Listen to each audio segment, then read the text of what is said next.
See, I can't sing. So, whatever.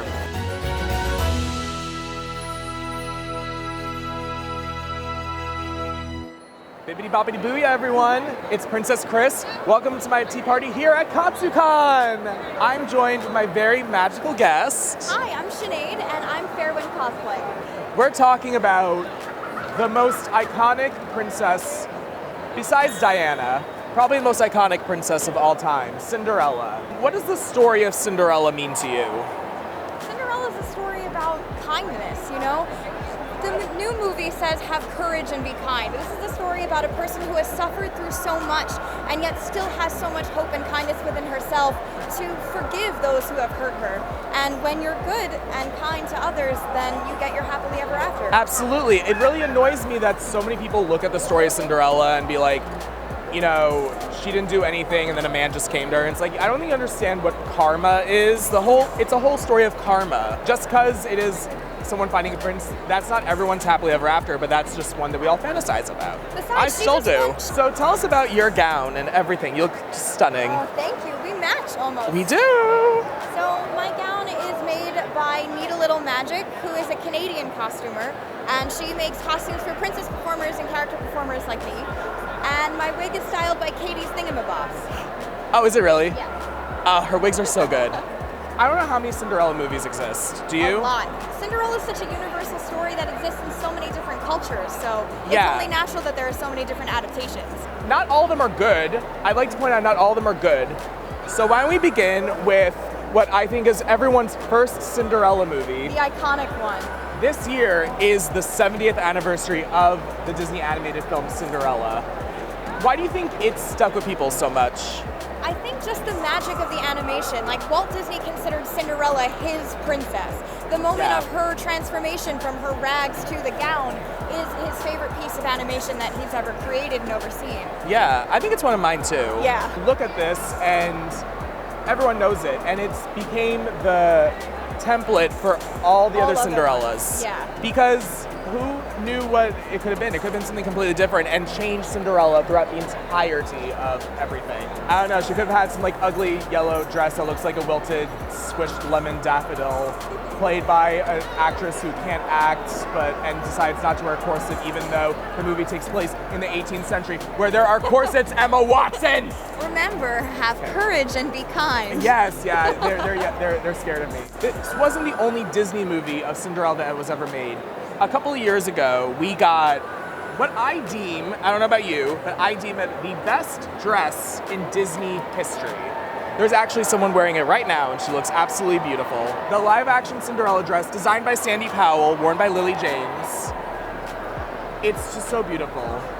It's stunning. I agree. Just the confection, the layers of the beautiful organza and all the periwinkle, the blue, lavender. The butterflies. And that corset. I got to see the dress in person, and it's very dramatic in the sense like this entire sleeve part is huge.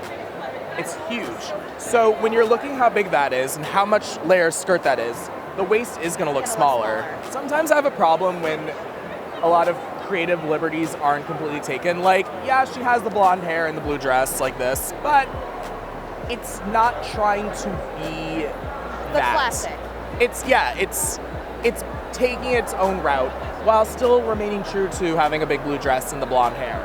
Oh, which one is this? This is a movie called The Slipper and the Rose. This happened in 1976. I don't think I've seen this one either. This movie, Slipper and the Rose. This looks very French styled with the lace at the bell sleeves and the wig. Also the shape of like the pannier. And the... Yes. Oh, and this is a wig for Cinderella. Like her in rag, she has brown hair. Just looking at the style of this, I guess it's like late 1600s, 1700s. It's 1700s. 1700s, yeah. Okay. And it is very Rococo. French court style, I would guess. Okay, now I do like I think it's very well done costumes. However, it doesn't scream. It doesn't scream Cinderella, but I think because it's just very generic. Like this is 1700s France. She does look lovely. It's all very well made. It looks beautiful. Maybe I'll watch it someday. You'll have a sleepover. Oh my God, Not with popcorn in here, probably not, but... No, what do I even have in here? I have pills. So, I don't know if you know this, but Drew Barrymore did a Cinderella movie in 1998. Like what? Seriously? So, yeah. So, Daniela Dickey Lockwood. I remember watching the commercials for this movie on TV when I was a kid. And I didn't grasp that it was a Cinderella movie because I was an idiot.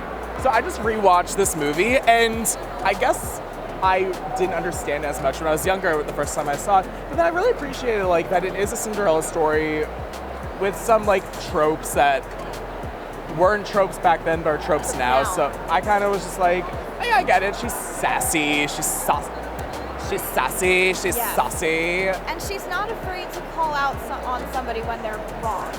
Yeah. And I think that's really like, I love the scene where she punches her stepsister. Yes. I mean, to that. Cheers to punching your sister in the face. Look, it has that low cut, very angelic vibe with the wings. Yeah, she looks beautiful. This costume, this particular dress, all the costumes in Ever After are so well made. I like that it didn't go for the period that Cinderella's usually played into. A lot of times people play Cinderella into 1800s. Yeah, this is like a very 1860s It is, type yeah. silhouette. Yeah, so a lot of people play into like romantic era Cinderella, but I like that they went for the Renaissance. Yeah. Okay, so okay. how familiar are you with Into the Woods? I've been in it twice. Who did you play? I've played Cinderella's mother, and I've played Florinda, Cinderella's stepsister. Maybe I will graduate to Cinderella. Maybe someday you'll be Cinderella. Yeah. Into the Woods is, I think it's the most popular fairy tale musical that exists because it does something different.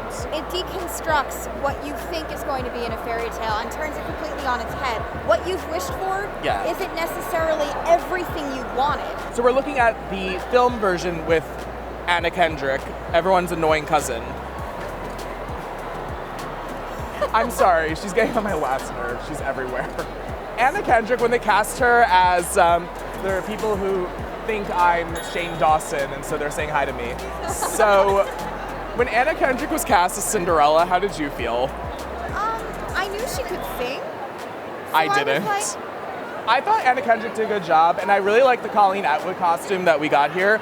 And I always imagine, I guess, that the dress that she gets from her mother in the grave is made of twigs and leaves, but not like how Princess Tiana's is, but like something like woodsy and mystical. Like organic. Yes, yes. And this kind of is, I mean, the colors, because she does say... Silver and gold throw down on me. Yes. And I like that it's a gold dress. Colleen Atwood, I think, is like the most popular for costume designers. Like, everyone knows who she is. It's like if you're into pop music and you don't know who Britney Spears is, it's like, if Britney Spears had to wear any of the Cinderella dresses, which do you think she would wear? I have an idea. I think it would be a tearaway of the Cinderella story, white one, and then have like the oops, I did it again, like white number underneath. Now, this movie,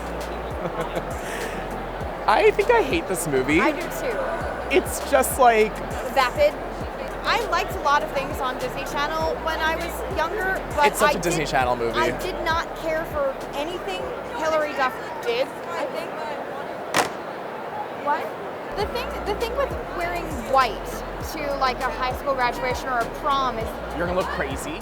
But the worst part is, this is a Halloween party that she's going to. You're gonna get chocolate, you're gonna get punch, you're gonna get anything on that. Also, like, what's with the mask? And again... We all know who she is. She's wearing a wedding dress with a white mask. And the worst part is, they kept referring to her as Cinderella. This doesn't look like Cinderella. No. We talked about like a stereotype because she has blonde hair. No, like it's, no. And I'm sure the costume design wasn't your fault, but like it's just cuckoo. My favorite version of Cinderella that existed when we were kids was the version with Brandy and Whitney Houston. Do you love the dress? It's not my favorite, but I love that it's on her. And she looks beautiful. Like, she looks beautiful. Out of the dresses I got to see up close at D23, so this was another one that was there, I was the least impressed by it. But I also have to forgive the fact that it was a made-for-TV film. Yeah. It is cookie-cutter Cinderella, but I think that in this case, I think it works for what it is supposed to be. It does, you know, try to make it its own while still respecting what the idea of a Cinderella is. It also turns that very white bread type princess on its head, because this is gender blind and racial blind casting. We finally have a black Cinderella as the lead with a Filipino prince and mixed race parents and a black fairy godmother. And Bernadette Peters. If you could have any of the princes in Prince Charming, Cinderella, Charming Land, which of the princes would you want to court? Oh, Prince Kit. Yeah. By far and large, Prince Kit. Because Richard Madden. Because he's adventurous, he's willing to learn, he's willing to do the right thing by his kingdom, and he's, profoundly moved by this random girl he meets in the countryside. If you can make your own Cinderella story, what would you make it a twist to make it your own Cinderella? I think I would kind of want it to be very similar to, the non-stereotypical version of what a princess should be. Yes. I don't know if it would need to be like a prince and a princess, or two princes or two princesses. Why not? I would really like a story where it's like someone who's not like traditionally beautiful. Yeah, someone who's not traditionally beautiful to be the one, and maybe the stepsisters are like smoke shows. Like, unfortunately, a lot of people look at the Cinderella story because she's beautiful. It's like, yeah, but like it's what's inside her that makes her stand out. Into the Woods has all three were beautiful of face, but vile and black of heart. Yes, exactly. Everyone has a Cinderella story. We need to appreciate that you can be your own Cinderella and you choose your destiny and you get to choose what fabulous gown you get to wear to the ball. Well, I think it's time that we say happily ever after. Sinead, thank you so much. You have been just the most enchanting host. Thank you so much for inviting me to the ball. Of course. Thank you for Tossicon for having the ball. And don't forget to subscribe to the Pop Insider. Follow us for more magic. Bippity boppity booyah. That's how you say it. Bippity boppity booyah. Bippity boppity booyah. Remember? Don't make me snap my fingers in a Z formation. Wait, why are you doing that way? Z formation.